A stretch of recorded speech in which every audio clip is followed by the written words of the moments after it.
The next topic is moment of force. Moment of force को दूसरा नाम उसको टॉर्क भी बोलते हैं कभी, या फिर टर्निंग इफेक्ट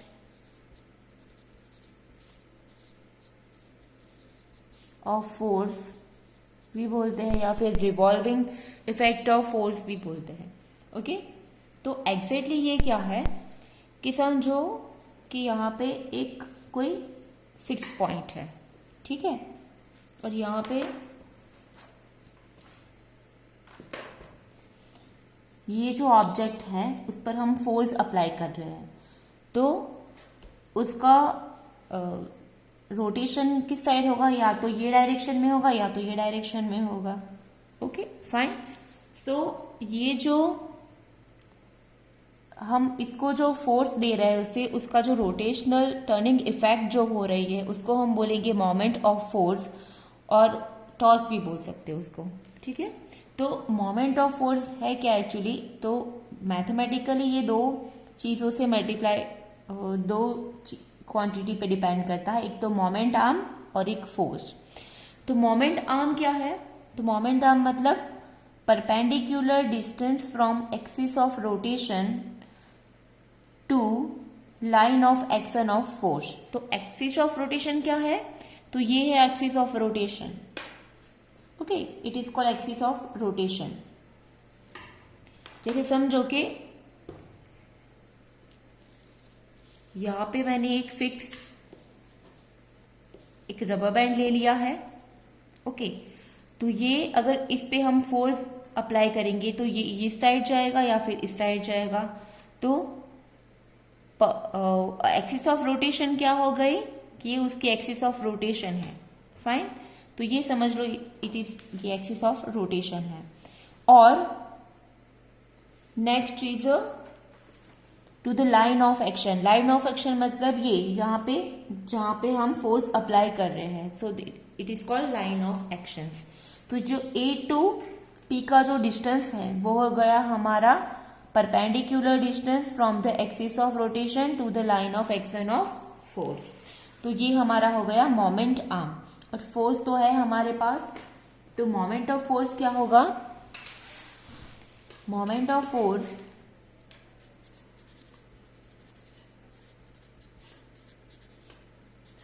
એને ગુજરાતીમાં બળની ચાક માત્રા પણ કહેવામાં આવે છે, બળની ચાક માત્રા। सो मोमेंट आर्म हो गया हमारा AP,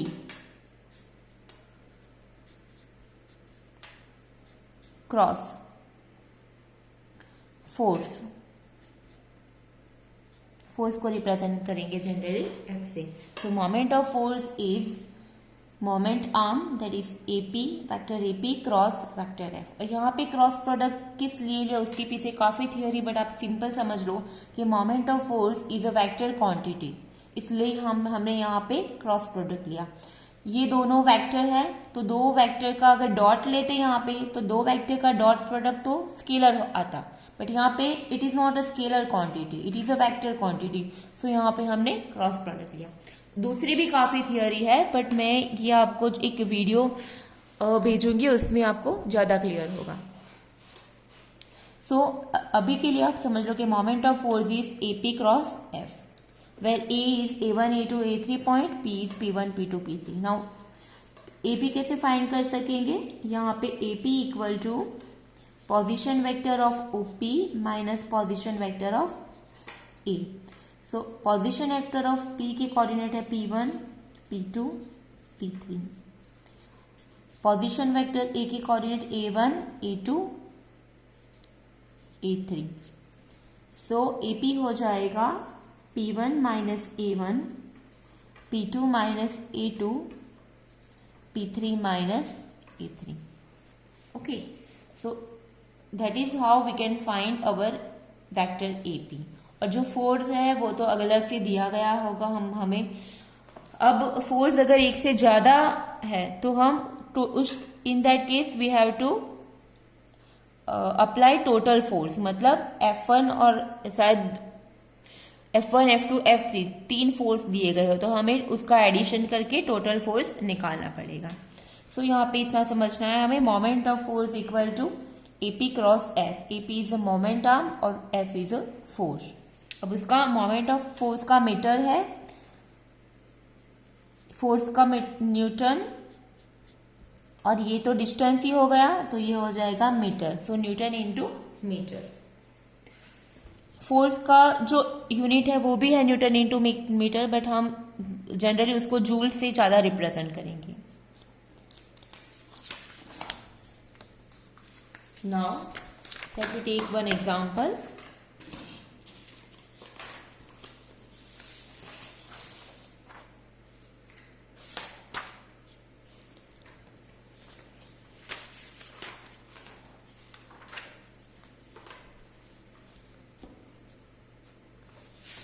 Now let us take an example. Example number 1. Find the moment about the point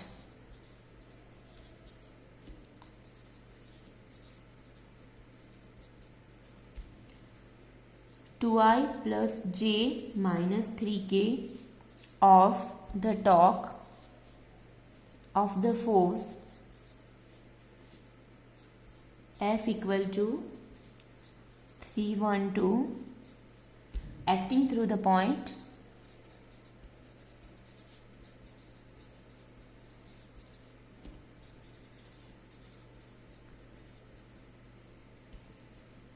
(2i minus j plus 2k). Okay, so यहाँ पे समझो कि जो फिक्स पॉइंट है हमारा वो ए हो जाएगा, जहाँ पे फोर्स अप्लाई करना है वो पी होगा, और उस पर अप्लाई हो रहा है फोर्स एफ. तो यहाँ पे we have to find the moment, मतलब कि चाक मात्रा फाइंड करना है, टॉर्क फाइंड करना है about the point 2i plus j minus 3k. तो ये हो जाएगा हमारा ए हो जाएगा vector 2i plus j minus 3k, मतलब 2 1 minus 3. So A is 2 1 minus 3. Okay, now force is also given. Force F equal to 312. So F is 312. Next, the force is acting through the point 2i minus j plus 2k. जिस point पे force apply हो रहा है वो हो जाएगा हमारा point P. सो ये है 2i माइनस जे प्लस 2k. सो ये 2 माइनस 1 2. सो हमारे पास ए, पी और एफ है. So we can easily find moment of force. So moment, और you can say moment of force equal to A P cross F. What is AP? तो AP is actually P minus है, तो हमें AP find करना पड़ेगा. So therefore AP equal to position vector of P minus position vector of O. So P का position vector है 2 minus 1 2. A का position vector है 2 1 minus 3. 2 minus 2 that is 0. Minus 1 minus minus 1 minus 2. 2 minus minus 3, तो 2 plus 3 that is 5. So therefore moment is AP है 0 minus 2 5 cross force F is 3 1 2. अब ये क्या है? क्रॉस प्रोडक्ट है. तो क्रॉस प्रोडक्ट हमें फाइंड करने के लिए we have to take determinant value. So moment equal to I G K 0 minus 2 5 3 1 2. अब इसकी डिटर्मिनेंट वैल्यू फाइंड करेंगे. सो I in bracket minus J in bracket plus K in bracket. I के बाजू के ब्रैकेट में I के नीचे के एलिमेंट को हाइड कर दो और बाकी का cross product 2 into minus 2 minus 4 minus 5 into 1 5. यहाँ पे साइन हमेशा माइनस आएगी. माइनस जे 0 into 2 0 minus 5 into 3 15 0 into 1 0 minus 3 into -2 -6, तो यहाँ पे हो जाएगा +6. So we have -9i plus 15j minus minus plus 6k. So answer is -9, 15, 6. So ये हो गया हमारा मोमेंट ऑफ फोर्स. ये वेक्टर है तो हमें इसका आंसर ऐसे ही मिलेगा. Now example number 2.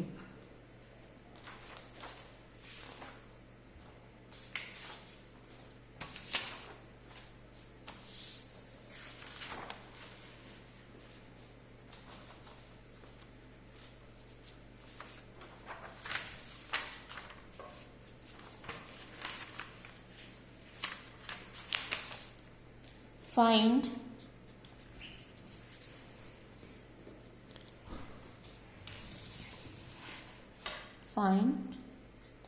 the moment about the point 401 of the forces 2i plus j minus 3k and 2i minus 2j plus k acting through the point -1 3 2. Okay. Find the moment about the point 401. तो ये जो हमारा point है that is fix point A of 401. अब यहाँ पे 2 force apply हो रहा है acting through the point that is our P -1 3 2. ना यहाँ पे 2 फोर्सेस अप्लाई हो रहा है 2i plus j minus 3k. सो F1 और यहाँ पे F2. ओके, यहाँ पे हमें टोटल फोर्स फाइंड करना पड़ेगा पहले. Okay, now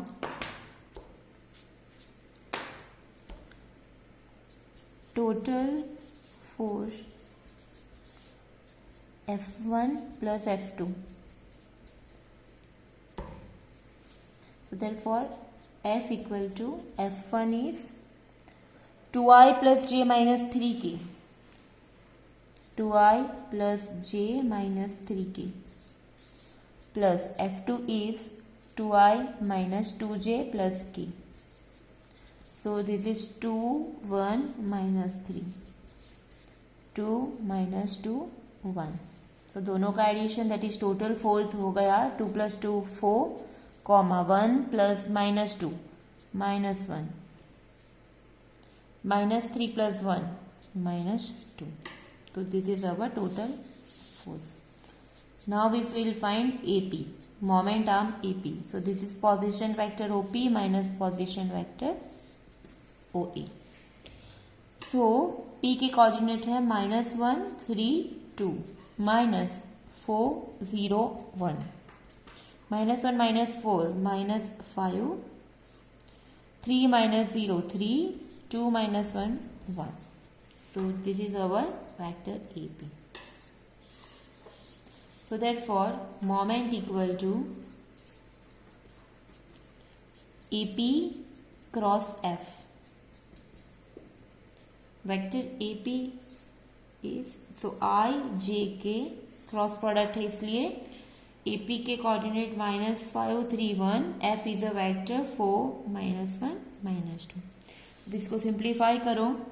I in bracket 3 into -2 -6 minus plus 1 minus j 5 into 2 10 minus 4 plus k 5 minus 12. तो ये हो गया -5i -6j -7k. So finally we have our moment of force is -5 -6 and -7. So work done by force and a moment of force, they both are very important topic of this chapter. ये दोनों में से एक example तो exam में, GTU के exam में या फिर अगर मिड सेम में है चैप्टर तो होते ही है कंपलसरी. कोई भी चैप्टर हो उसकी जो एप्लीकेशन है वो एकदम इम्पोर्टेंट है. तो ये दोनों topic work done by force और मोमेंट ऑफ फोर्स दोनों बहुत इंपॉर्टेंट टॉपिक है. तो प्लीज आप इसके एग्जाम्पल करना मत भूलना. Okay, thank you. तो यहाँ पे हमारा जो चैप्टर है वेक्टर वो यहाँ पे फिनिश हो रहा है.